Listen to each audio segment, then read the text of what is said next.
যারা মুখে যতবার কথা বলেন প্রত্যেক বাক্যের সামনে এবং পিছনে গণতন্ত্র শব্দটা বলেন, কিন্তু তারা মাছের বাজারের মতো দরাদরি করেছেন বাংলাদেশের মানুষের ভাগ্য নিয়ে। একটা সংস্কারের রাজনীতি প্রয়োজন, কিন্তু আমরা ক্রমাগত দেখে যাচ্ছি কয়েকটি দল অন্য আরো অনেকগুলো দলকে সাথে নিয়ে সংস্কার বিরোধী ঐক্যজোটে রূপান্তরিত হচ্ছে। আপনারা যেটাকে নির্বাচনী জোট হিসেবে দেখছেন, এটা শুধুমাত্র নির্বাচনী জোট নয়, এটা একটা সংস্কার বিরোধী জোট হচ্ছে। কারণ মাঠ থেকে এখন দেখবেন জুলাই সনদ এবং জুলাইয়ের সংস্কার উভয় বিষয়কে বিলোপ করা হয়েছে। যেই সব প্রার্থীরা এলাকায় এলাকায় যাচ্ছেন বড় বড় দলের নাম ধারণ করে, মার্কা ধারণ করে, এলাকায় এলাকায় নতুন নতুন চেহারা দেখা যাচ্ছে। RICL TMX, যুগের পর যুগ স্থাপনা থাকে মজবুত।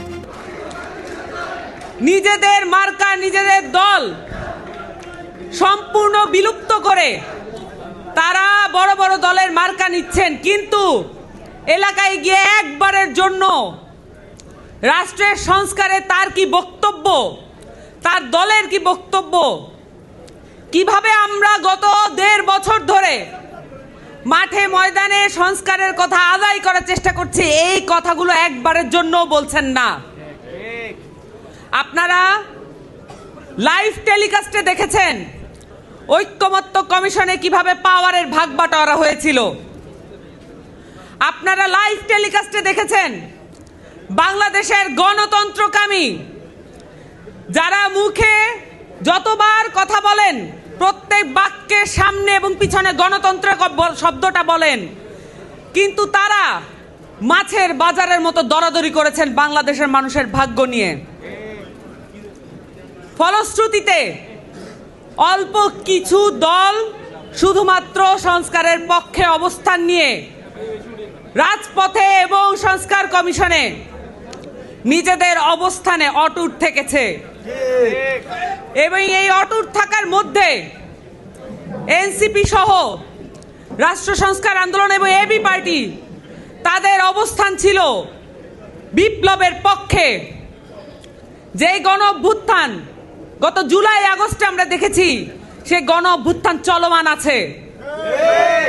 যেই শান্ত অবস্থা বিরাজমান দেখছেন, এটাকে যারা অস্থিতিশীল করছে তাদেরকেও আপনাদের হুঁশিয়ার করতে হবে, কারণ এটা আসল অস্থিতিশীলতা নয়। যদি বাংলাদেশে সংস্কার না হয়, যদি এই নির্বাচন দিয়েই আমাদেরকে বুঝিয়ে দেওয়া হয় যে বাংলাদেশে সংস্কার হয়েছে, এতে করে যে অস্থিতিশীলতা বাংলাদেশে নেমে আসবে সেটা এই দলগুলো কল্পনাও করতে পারছে না। জুলাইয়ের ছাত্র জনতা এখনো মাঠ ছাড়ে নাই। জুলাইয়ের ছাত্র জনতা আপনারা এটাও দেখেছেন, প্রত্যেকটা এলাকায় এলাকায় সংস্কারের কার্যক্রম নিয়ে নিয়ে মানুষের দরজায় দরজায় যাচ্ছে। ফেনীর যে আপামর জনসাধারণের যে চাহিদাগুলো আছে, আপনাদের পথঘাট, রোড এগুলো ঠিক করা এবং পরিকল্পিত নগরায়নের জন্য এনসিপি এবং নিরাপদ সড়ক আন্দোলনের যারা নেতৃবৃন্দ আছেন সকলে কিন্তু প্রস্তাবনা দিয়ে যাচ্ছেন, কিন্তু এইখানকার ডিসি ওসি তারা কিন্তু এই বিষয়গুলো কোনোভাবেই আমলে নিচ্ছেন না।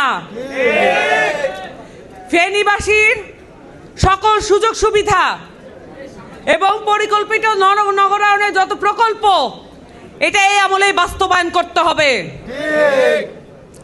এবং সেই সাথে সংস্কারের যে রাজনীতি, এটা মাঠ থেকে উধাও করা যাবে না। হাদির মৃত্যুর পরে তার লাশের উপরে রাজনীতি করছেন, কিন্তু আপনারা ভুলিয়ে দেওয়ার চেষ্টা করছেন তার যে হত্যাকারী বাংলাদেশে ঘুরে বেড়াচ্ছে, কিন্তু তাকে ধরার কোনো নাম নিচ্ছে না পুলিশ। বাংলাদেশের যে তদন্ত সংস্থা আছে, আইন শৃঙ্খলা বাহিনী আছে, তারা কতটুকু সংস্কারের মুখোমুখি হয়েছে এটা বাংলাদেশের মানুষ জানতে চায়। এই আপাত নির্বাচনে, সামনে যে নির্বাচন আসছে, এই নির্বাচনে কি করে মাঠে প্রত্যেকটা প্রার্থীর এবং তাদের কর্মীদের নিরাপত্তা নিশ্চয়তা হবে, সেইটা আমাদেরকে রোডম্যাপ ক্লিয়ার করতে হবে। নির্বাচনের ডামাডোল দিয়ে জুলাইয়ের যোদ্ধাদেরকে মাঠে অনিরাপদ করা যাবে না। স্বল্প সময়ের মধ্যেই নির্বাচন কমিশন সহ প্রত্যেকটা রাষ্ট্রীয় প্রতিষ্ঠানকে সংস্কার করে এবং নির্বাচনের সকল রোডম্যাপ ঘোষণা করতে হবে। গণতান্ত্রিক সংস্কার জোট শুধুমাত্র একটি নির্বাচনকালীন জোট নয়, গণতান্ত্রিক সংস্কার জোট আগামী 20 বছরে বাংলাদেশের সংস্কারের জোট। গণতান্ত্রিক সংস্কার জোট বাংলাদেশের মানুষকে নতুন রাজনীতির আশা আকাঙ্ক্ষা দেখানোর জোট।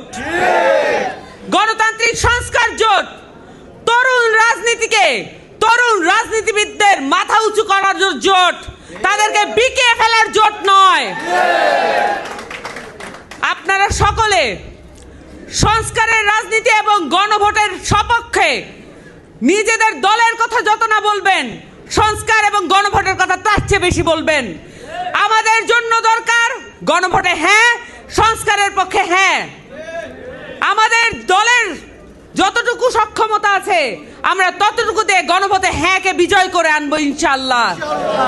কোন পতিত শক্তি এবং পতিত শক্তির সাথে হাত মিলানো কোন নতুন শক্তি গণভোটে হ্যাঁ কে নাতে রূপান্তরিত করতে পারবে না।